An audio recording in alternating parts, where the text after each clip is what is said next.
నమస్కారం. ఈటీవీ న్యూస్కు స్వాగతం. ముఖ్యాంశాలు.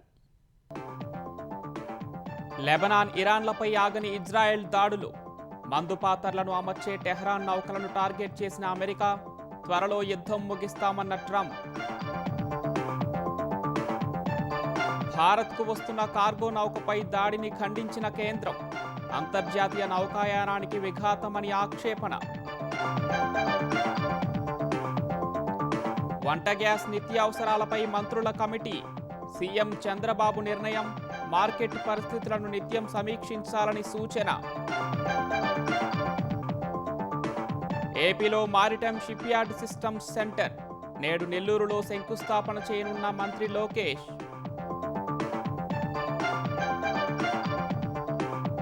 మూసీ పునరుజ్జీవంపై రేపు ప్రజెంటేషన్. ప్రాజెక్టుతో కలిగే లాభాలను వివరించనున్న సీఎం. వివిధ రంగాల ప్రముఖులకు ఆహ్వానం. తెలంగాణ డీజీపీ రేసులో ముందున్న సివి ఆనంద్. సౌమ్య మిశ్రా, ఆప్టే సహా ముగ్గురు ఐపీఎస్ల పేర్లను ఖరారు చేసిన యూపీఎస్సీ. జమ్మూ కశ్మీర్ మాజీ సీఎం ఫరూక్ అబ్దుల్లాపై హత్యాయత్నం. సిబ్బంది అప్రమత్తతతో తప్పిన ప్రమాదం. దుండగుడిని అరెస్టు చేసిన పోలీసులు. భారత్లో ఏటా పెరుగుతున్న కుబేరులు. అగ్రస్థానం నిలబెట్టుకున్న ముఖేష్ అంబానీ. ఫోర్బ్స్ జాబితాలో కొత్తగా 24 మందికి చోటు.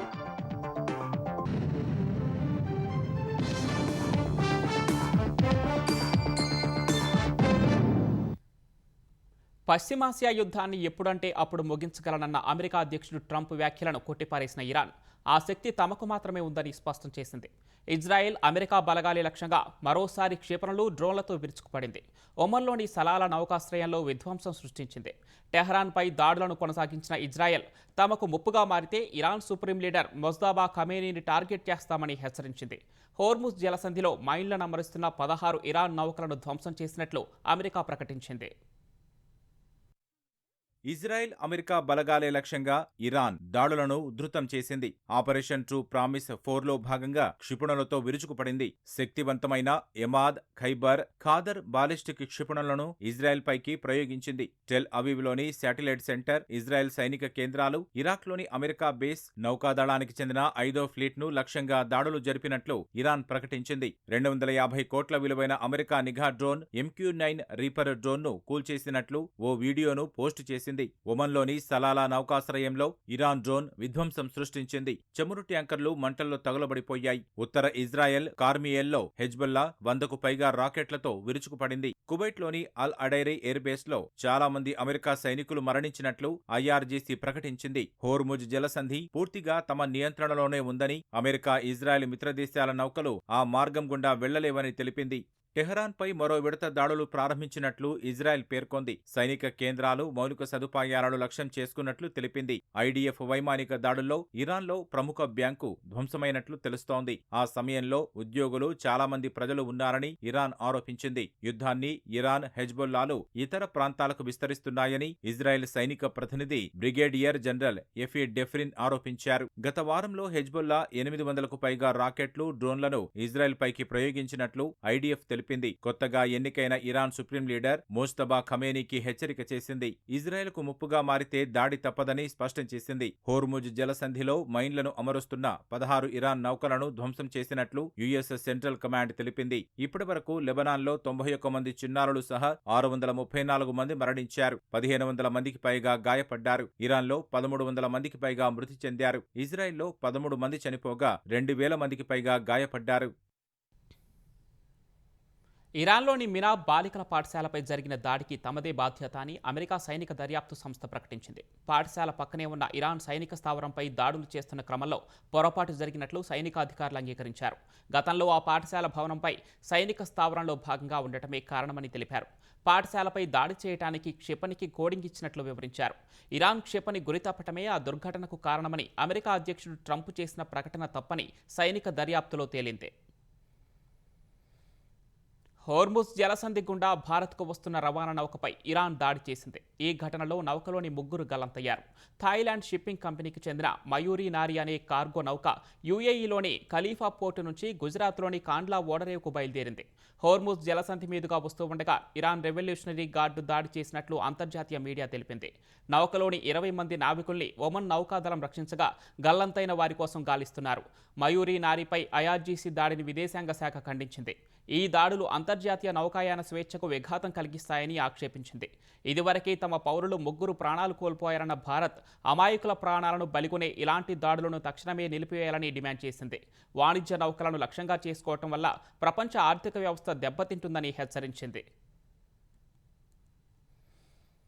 యుద్ధం నేపథ్యంలో పశ్చిమాసియా దేశాల్లో చిక్కుకున్న భారతీయుల భద్రతకు ప్రభుత్వం అన్ని చర్యలు తీసుకుంటున్నట్లు విదేశాంగ శాఖ తెలిపింది. టెహ్రాన్లోని భారత రాయబార కార్యాలయం పూర్తి స్థాయిలో పనిచేయడంతో పాటు ఎప్పటికప్పుడు అప్రమత్తంగా ఉంటూ చర్యలు తీసుకుంటున్నట్లు విదేశాంగ శాఖ అధికార ప్రతినిధి రణధీర్ జైస్వాల్ తెలిపారు. ఇరాన్ నుంచి స్వదేశానికి తిరిగి రావాలనుకునే విద్యార్థులు, యాత్రికులకు రాయబార కార్యాలయం అన్ని విధాలా సహకరిస్తోందన్నారు. భూమార్గం ద్వారా ఆర్మేనియా, అజర్బైజాన్కు అక్కడి నుంచి విమానాల్లో స్వదేశానికి తీసుకొచ్చేందుకు ఏర్పాట్లు చేస్తున్నట్లు రణధీర్ జైస్వాల్ తెలిపారు. గల్ఫ్లోని సుమారు 1 కోటి మంది భారతీయుల భద్రతే ముఖ్యమని యుఏఈ, సౌదీ, ఇజ్రాయెల్, ఇరాన్ ప్రభుత్వాలతో నిరంతరం సంప్రదింపులు జరుపుతున్నట్లు చెప్పారు. We have 2 Indian nationals whom we lost and one remains missing. We express our condolences to the families. This happened when merchant vessels and that merchant vessel came under attack. Few Indians who have suffered injuries in the GCC region, they are being looked after, they are being treated, and our embassy and our consulate is in close touch with them to ensure their well-being. One Indian national, you would have seen those reports as well, he was injured in Israel. He was taken to the hospital. He is receiving treatment and he's recuperating well. Today in the morning you would have seen reports that an Indian national was injured in Dubai. పశ్చిమాసియా యుద్ధం కారణంగా ప్రపంచ ఇంధన మార్కెట్లపై ఒత్తిడిని తగ్గించేందుకు అంతర్జాతీయ ఇంధన సంస్థ కీలక నిర్ణయం తీసుకుంది. అత్యవసర నిల్వల నుంచి 400 మిలియన్ బ్యారెళ్ల చమురును ప్రపంచ మార్కెట్లోకి విడుదల చేయనున్నట్లు ప్రకటించింది. 2022లో ఉక్రెయిన్ యుద్ధం సమయంలో విడుదల చేసిన 182.7 మిలియన్ బ్యారెళ్ల కంటే ఇది ఎక్కువ. ఐఈఏ నిర్ణయం మేరకు జర్మనీ, ఆస్ట్రియా, జపాన్ ఇప్పటికే తమ నిల్వల్ని విడుదల చేసేందుకు సిద్ధమయ్యాయి. జర్మనీ సుమారు 2.64 మిలియన్ టన్నుల చమురును విడుదల చేయనుండగా జపాన్ సోమవారం నుంచి అందుబాటులోకి ఉంచనుంది. ఐఈఏ విడుదల చేయనున్న నిల్వల్లో 70% వాటా కేవలం G7 దేశాలే కలిగి ఉన్నాయి. హోర్ముజ్ జలసంధిలో రవాణా పునరుద్ధరించడమే మార్కెట్ల స్థిరీకరణకు ఏకైక మార్గమని ఐఈఏ తెలిపింది. ఇరాన్ యుద్ధం నేపథ్యంలో వంట గ్యాస్ సహా వివిధ ఉద్యాన ఉత్పత్తుల మార్కెట్ పరిస్థితుల్ని ఎప్పటికప్పుడు అంచనా వేసేందుకు మంత్రుల కమిటీని ఏర్పాటు చేయాలని సీఎం చంద్రబాబు నిర్ణయించారు. మంత్రులు నాదెండ్ల, పయ్యావుల, అచ్చెన్నాయుడు ఆ కమిటీలో ఉంటారని చెప్పారు. అమూల్ తరహాలో స్వయం బ్రాండ్ ద్వారా డ్వాక్రా ఉత్పత్తులను మార్కెటింగ్ చేయాలని సూచించారు. సక్సెస్ స్టోరీలను ప్రజెంట్ చేసిన 7 జిల్లాల కలెక్టర్లను సీఎం చంద్రబాబు అభినందించారు. ముఖ్యమంత్రి చంద్రబాబు అధ్యక్షతన జరిగిన 2 రోజుల కలెక్టర్ల సదస్సు తొలి రోజు సుమారు 12 గంటల పాటు సాగింది. శాఖల వారీగా అధికారులు ప్రెజెంటేషన్లు ఇచ్చారు.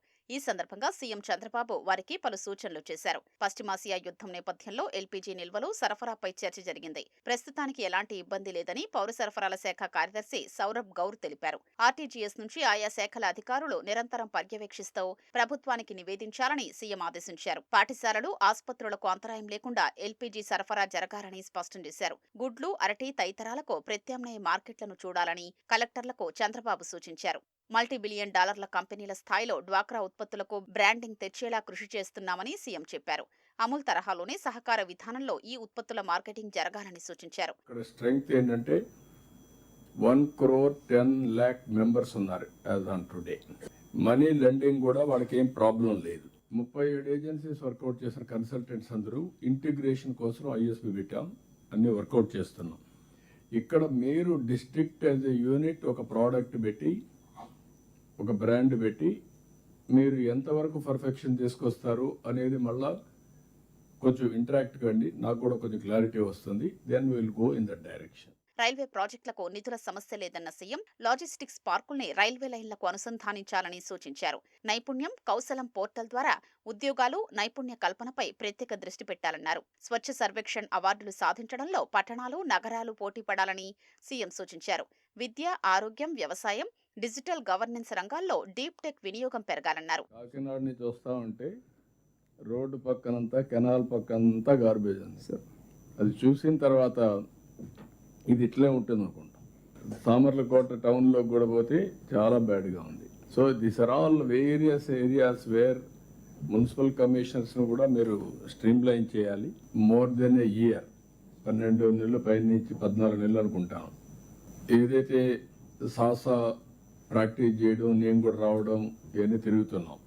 నేను కూడా అందరూ ఎమ్మెల్యేలు పోతున్నారా, ఆఫీసర్స్ పోతున్నారా, ఎట్లుంది ప్రోగ్రామ్ అంతా కూడా రివ్యూ చేస్తున్నాం. కానీ సీరియస్నెస్ రాలేదని నా ఉద్దేశం.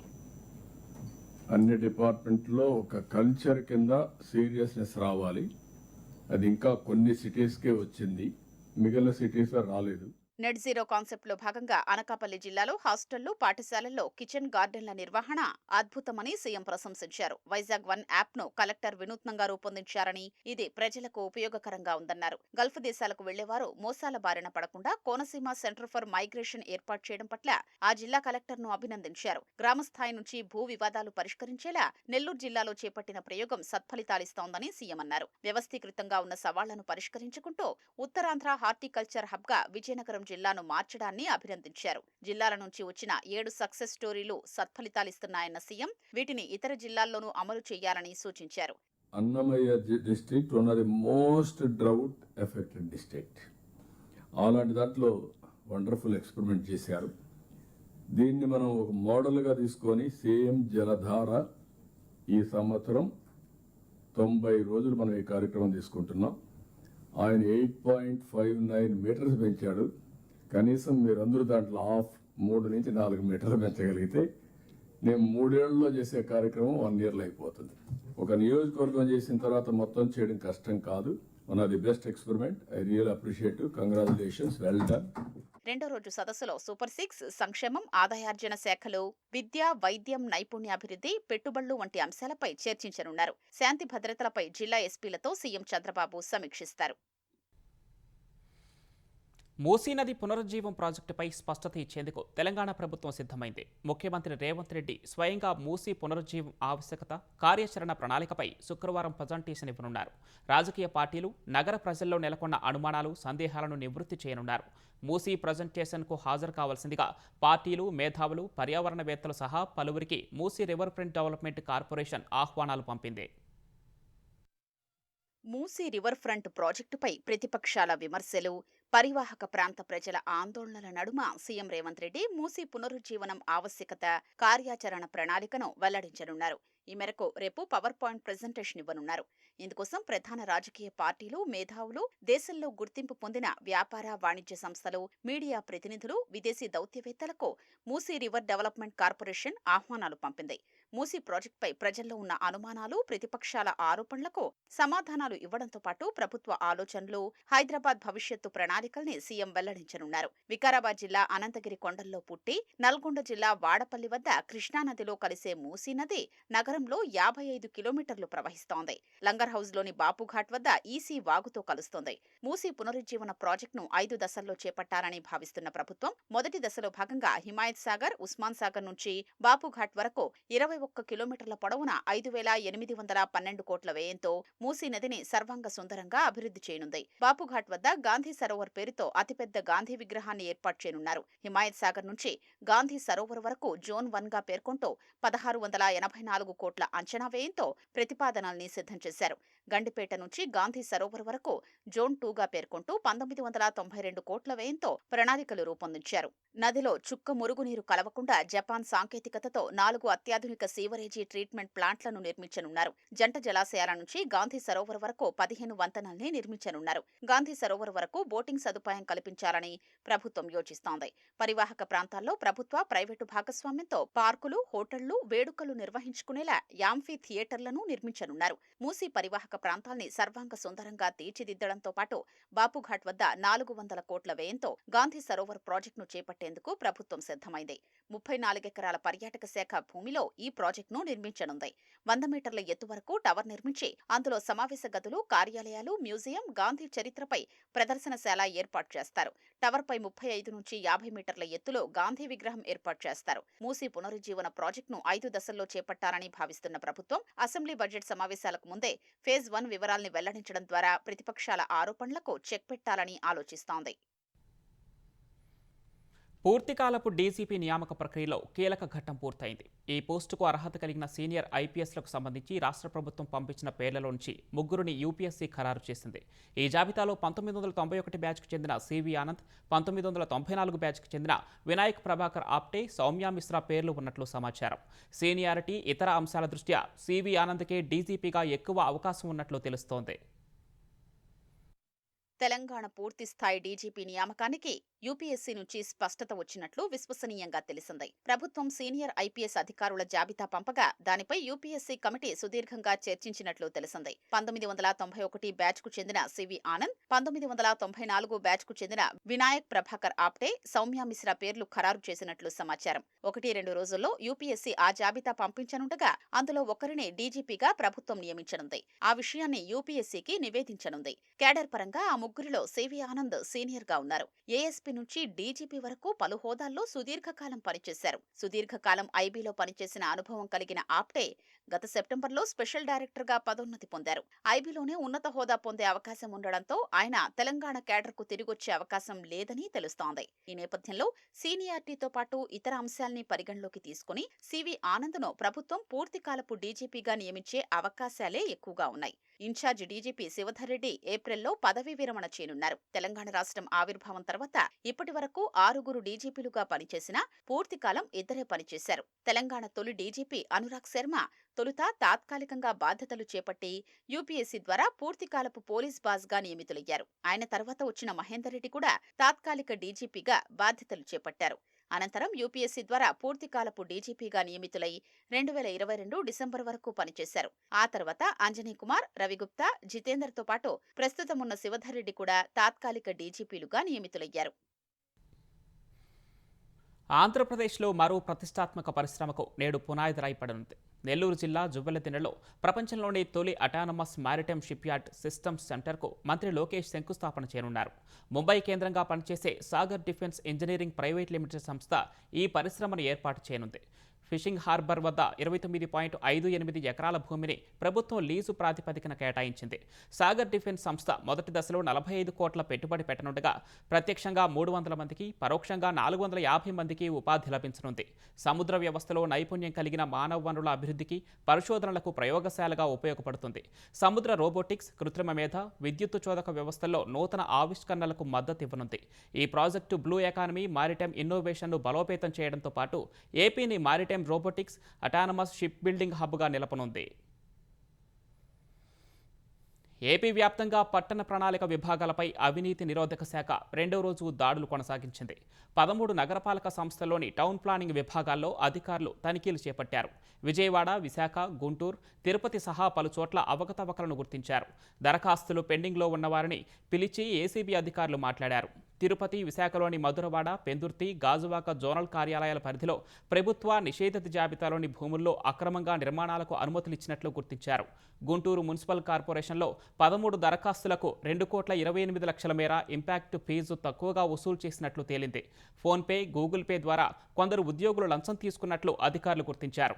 రాష్ట్ర వ్యాప్తంగా జరిగిన తనిఖీలో ఉద్యోగుల నుంచి లెక్కల్లో చూపని 2,97,000 నగదు స్వాధీనం చేసుకున్నారు.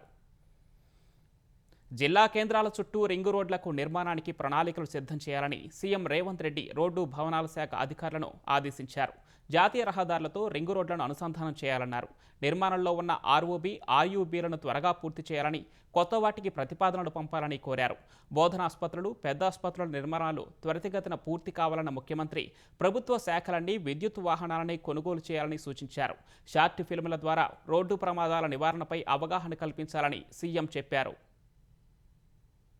జిల్లా కేంద్రాల చుట్టూ రింగు రోడ్ల నిర్మాణానికి ప్రణాళికలు సిద్ధం చేయాలని ముఖ్యమంత్రి రేవంత్ రెడ్డి R&B శాఖ అధికారులను ఆదేశించారు. జిల్లా కేంద్రాల్లోకి భారీ వాహనాలు వెళ్లకుండా చూడడమే కాకుండా సరుకు రవాణా వాహనాలు వేగంగా వెళ్లేందుకు రింగు రోడ్లు ఉపయోగపడతాయన్నారు. జూబ్లీహిల్స్ లోని తన నివాసంలో రోడ్లు, భవనాలు, రవాణా శాఖలపై సీఎం రేవంత్ రెడ్డి సమీక్ష నిర్వహించారు. జిల్లా కేంద్రాల సమీపంలో రోడ్లు ఉంటే వాటిని అనుసంధానించి రింగు రోడ్ల నిర్మాణం చేయాలని సూచించారు. రింగు రోడ్లకు అనుసంధానంగా రేడియల్ రోడ్లు నిర్మించాలని సీఎం తెలిపారు. రింగు రోడ్లను జాతీయ రహదారులతో అనుసంధానించే అంశంపై అధ్యయనం చేయాలని ఆదేశించారు. హైదరాబాద్ విజయవాడ ఎక్స్ప్రెస్ వే నుంచి నాగార్జున సాగర్ చేరేందుకు గ్రీన్ఫీల్డ్ రహదారి నిర్మాణంపై కూడా అధ్యయనం చేయాలని అధికారులను సీఎం ఆదేశించారు. నిర్మాణంలో ఉన్న ROBలు, RUBలను త్వరగా పూర్తి చేయాలన్నారు. నూతన ROBలు, RUBల నిర్మాణానికి ప్రతిపాదనలు సిద్ధం చేయాలన్నారు. బోధనాసుపత్రులు, పెద్దాసుపత్రుల నిర్మాణాలను త్వరగా పూర్తి చేయాలని సీఎం ఆదేశించారు. రవాణా శాఖపై సమీక్ష నిర్వహించిన ముఖ్యమంత్రి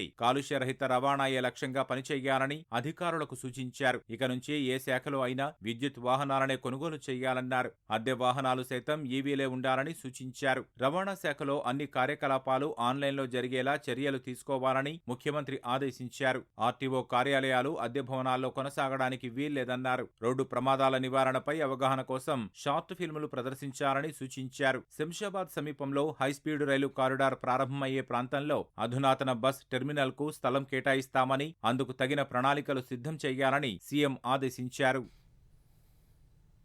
హైదరాబాద్ అత్తాపూర్లోని ప్రభుత్వ భూమిని స్వాధీనం చేసుకుంటామని హైడ్రా కమిషనర్ రంగనాథ్ తెలిపారు. అత్తాపూర్ డివిజన్ పరిధిలోని శివాలయం మధ్యన ఉన్న ప్రభుత్వ భూమిని ఆక్రమణల నుంచి కాపాడాలని స్థానికులు ధర్నాకు దిగటం ఉద్రిక్తతకు దారితీసింది. దీంతో ఆ స్థలాన్ని పరిశీలించిన హైడ్రా కమిషనర్ రంగనాథ్ ప్రభుత్వ భూమిని ఆక్రమిస్తే చర్యలు తప్పవని హెచ్చరించారు. కబ్జా చేసిన భూమిని స్వాధీనం చేసుకుంటామని స్థానికులకు హామీ ఇచ్చారు.